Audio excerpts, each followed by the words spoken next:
Trust me. Bam! Yo, Drop the Beat returns Monday at 9:30 only on CBC television.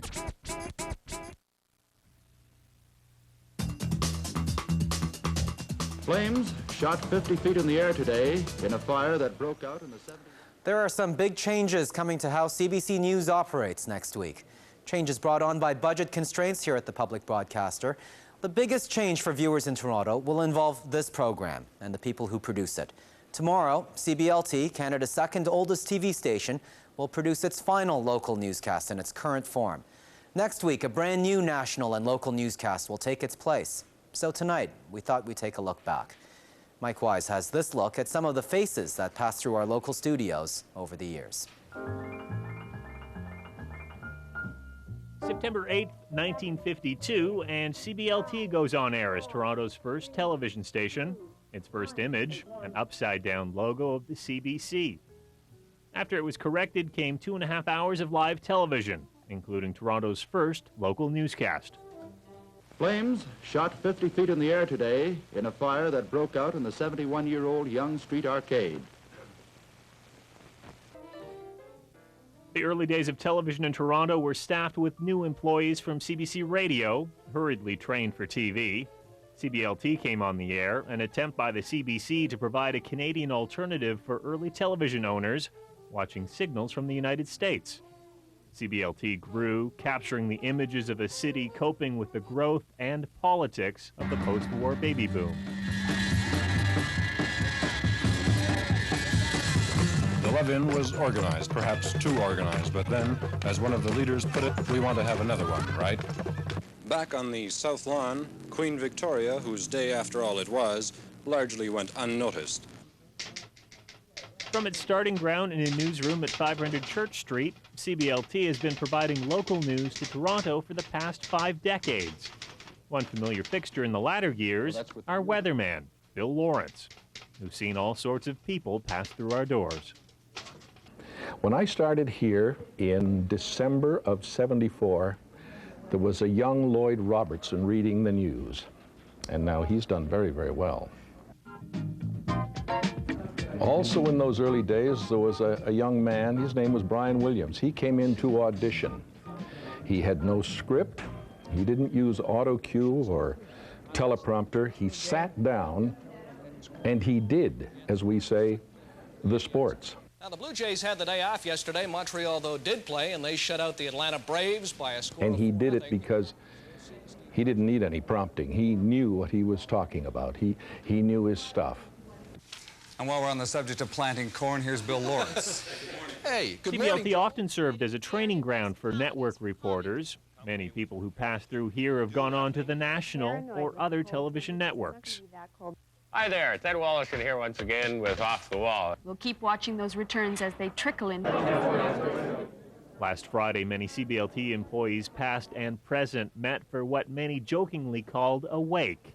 One last chance to look back and remember and celebrate the way the show was. I came because CBLT was so important to me in my career. It was an excellent experience being there, working with Fraser and Bill Lawrence and Brian. News Hour from CBC Toronto. There was a different CBC in that era than there is today. You are watching Metro Civic Election 85. And that may very well be just a change in the times. But we were fortunate and we had a good run. Yes. I had an uncontrollable urge to be here tonight, and I have wonderful memories of my years at CBLT. I think we delivered the goods in those days, in spite of the odds that were against us. I'm Robert Fisher, and that's Queen's Park Notebook. By the mid-1980s, CBLT had evolved to a full production center, producing much more than just local news. There were local specials, weekly current affairs programs, even local dramas, children's programming, and comedy programming, giving a start to some who'd go on to Saturday Night Live. Sure, why not? They're desperate. They'll buy it. Plus, we can dump all our clever fish jokes. Yeah, and our lines won't stink as bad as Stephen Howard's acting. The Nielsen's had us with the highest Ratings in the history of the station. By the late 80s, CBLT was the second highest rated newscast in the Toronto market, just behind longtime leader CFDO, our team of journalists winning numerous international awards for excellence. There was a time when we had lots of money. There was a time when we had a lot of staff. But so do the other stations. The private stations have a lot of money and a lot of staff. But I think no one had the imagination and the creative drive to do the kind of successful series and documentaries that we did. We were allowed to take those risks, and we took them. And we offered the audience, the public, something very distinctive. This is Parkdale. For the police, it's 14 Division, one of the toughest patrols in town. But with the arrival of the 1990s came further budget cuts at the CBC and big changes for CBLT.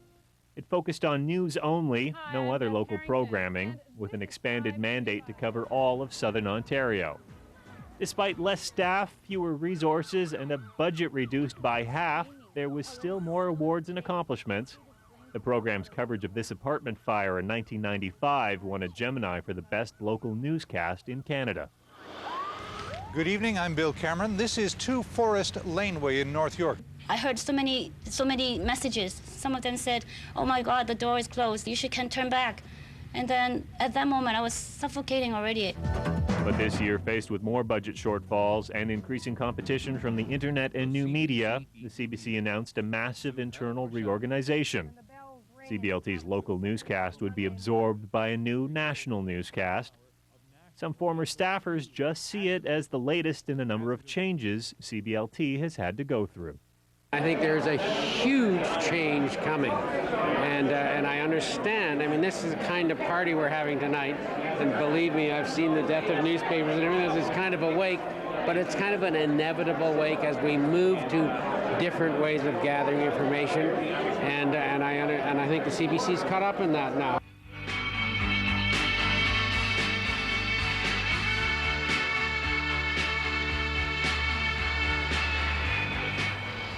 And so that is a sense of where we've come from here at CBLT. Tomorrow night, in our final newscast in this particular format, we'll have a look at where we're going, how the CBC is still going to be providing local news, but in a brand new incarnation. We'll look at Monday's launch of Canada Now, a brand new hour-long, sub-hour national newscast, debuting right here Monday at 6 o'clock. But tomorrow, a couple surprises, including the return of Suhana Marchand. She's going to stop by for one final goodbye. But that's it for now. Ben? Mike, thank you. When we come back, business and weather with Bill Lawrence.